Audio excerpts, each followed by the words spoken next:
Hello friends, welcome to Rupa's kitchen. আশা করি আপনারা সকলে খুবই ভালো আছেন। দূরে কাছে যে যেখান থেকে আমার ভিডিওটি দেখছেন, আজকের রেসিপিতে আপনাদের সকলকে আমন্ত্রণ জানাচ্ছি। আজকে আবারও হাজির হয়েছি দারুণ মজার একটা পটেটো স্ন্যাক্সের রেসিপি নিয়ে। আমার আজকের রেসিপি আলুর কাটলেট। এটা ছোট থেকে বড় সবাই কিন্তু খুবই মজা করে খাবে। এটা কিন্তু দারুণ সুস্বাদু খেতে হয়। অবশ্যই বাড়িতে কিন্তু একবার ট্রাই করবেন, দেখবেন এটা তৈরি হওয়ার সাথে সাথেই কিন্তু প্লেট খালি হয়ে যাবে। তাহলে চলুন দেরি না করে দেখে নেওয়া যাক আমার আজকের রেসিপি। এই আলুর কাটলেট তৈরি করার জন্য প্রথমেই আমার এখানে লাগবে সিদ্ধ আলু। আমি এখানে ছোট টুকরো করে আলুগুলোকে সিদ্ধ করে নিয়েছি। আপনারা আপনাদের সুবিধা মতো আলুগুলোকে সিদ্ধ করে নিতে পারবেন। আমি এখানে মিডিয়াম সাইজে 3টে আলু নিয়েছি এবং আলুগুলোকে খুব ভালোভাবে দেখুন ম্যাশ করে নিচ্ছি। আপনারা চাইলে হাত দিয়েও ম্যাশ করতে পারেন কিংবা কোনো গ্রেটারের সাহায্যে গ্রেট করেও নিতে পারেন। মানে কথা হলো যে এখানে আলুগুলো যেন ভিতরে কোনো গোটা অংশ না থেকে যায়, সেদিকে অবশ্যই খেয়াল রাখতে হবে। ভালো করে দেখুন ম্যাশ করা হয়ে গেলে আমি এখানে দিয়ে দিচ্ছি পেঁয়াজ কুচি, সঙ্গে দিয়ে দেবো কাঁচা লঙ্কা কুচি।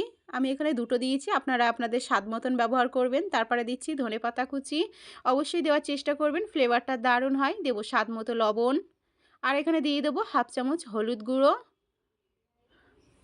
তারপর আমি এখানে দিয়ে দিচ্ছি হাফ চামচ লঙ্কা গুঁড়ো। অবশ্যই কিন্তু লঙ্কাটা নিজেদের স্বাদ মতন ব্যবহার করবেন। তারপর আমি এখানে দিয়ে দিচ্ছি হাফ চামচ ভাজা জিরের গুঁড়ো, আর এখানে মোস্ট ইম্পর্টেন্ট দেবো ম্যাগির ম্যাজিক মশলা। এটা দিলে কিন্তু স্বাদটা কিন্তু অনেকখানি বেড়ে যাবে, তাই এটা দেওয়ার চেষ্টা করবেন। তারপর আমি এখানে দিয়ে দিচ্ছি 2 চামচ কর্নফ্লাওয়ার। কর্নফ্লাওয়ার না থাকলে আপনারা চালের গুঁড়ো ব্যবহার করতে পারবেন। তারপর সব কিছু দেওয়া হয়ে গেলে বেশ ভালো করে কিন্তু হাত দিয়ে মাখিয়ে নিতে হবে। সব মশলা যাতে খুব ভালোভাবে আলুর সঙ্গে মেখে যায় সেইভাবেই কিন্তু মাখিয়ে নিতে হবে। হাত দিয়ে কাজটা করলেই কিন্তু ভালো হয় আমার মনে হয়। খুব ভালোভাবে দেখুন আমি এখানে মিশিয়ে নিচ্ছি। এই নাস্তাটা তৈরি করতে একদম ঘরোয়া উপকরণে কিন্তু চটজলদি তৈরি হয়ে যায়। সেই জন্য বলছি বাড়িতে অবশ্যই একবার ট্রাই করে দেখবেন।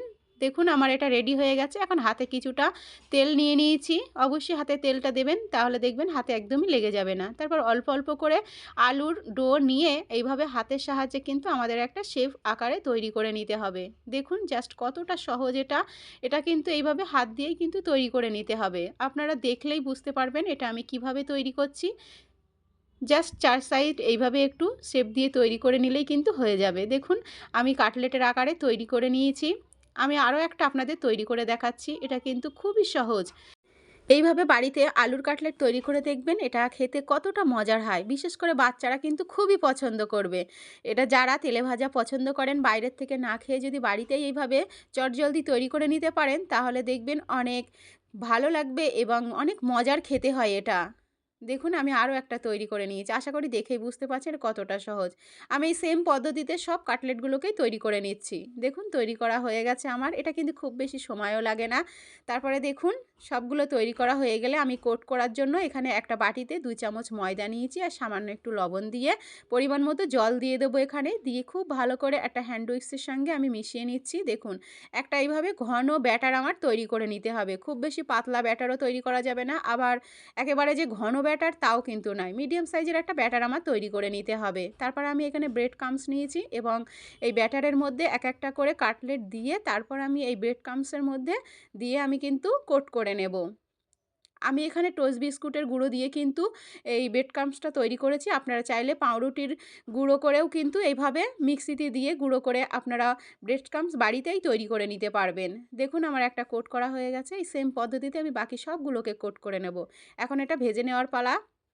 গ্যাসে একটা প্যানে আমি তেল আগে থেকে গরম করে নিয়ে একটা একটা করে কাটলেট এর ভিতরে দিয়ে আমি ভেজে নেব। এটা কিন্তু ভাজতে খুব বেশি সময় লাগে না, কারণ আপনারা দেখেছেন আমি কিন্তু আলুটাকে সিদ্ধ করে নিয়েছি, সেই জন্য কিন্তু খুব বেশি সময় লাগবে না। এক সাইড ভাজা হয়ে গেলে অপর সাইডটাও একটু উল্টে পাল্টে বেশ কিছুক্ষণ ধরে লাল করে আমাদের ভেজে নিতে হবে।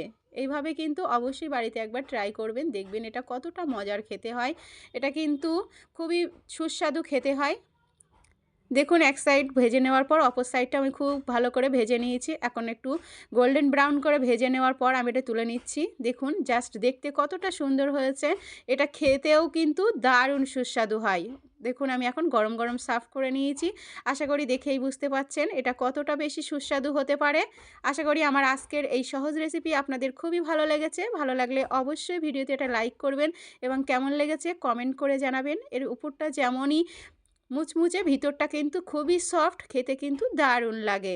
আমার চ্যানেলে যদি নতুন বন্ধু হয়ে থাকো তাহলে অবশ্যই চ্যানেলটিকে সাবস্ক্রাইব করে চ্যানেলের পাশেই থাকবে। দেখা হবে নতুন রেসিপিতে। ততক্ষণ পর্যন্ত ভালো থাকবেন, সুস্থ থাকবেন। ধন্যবাদ সবাইকে।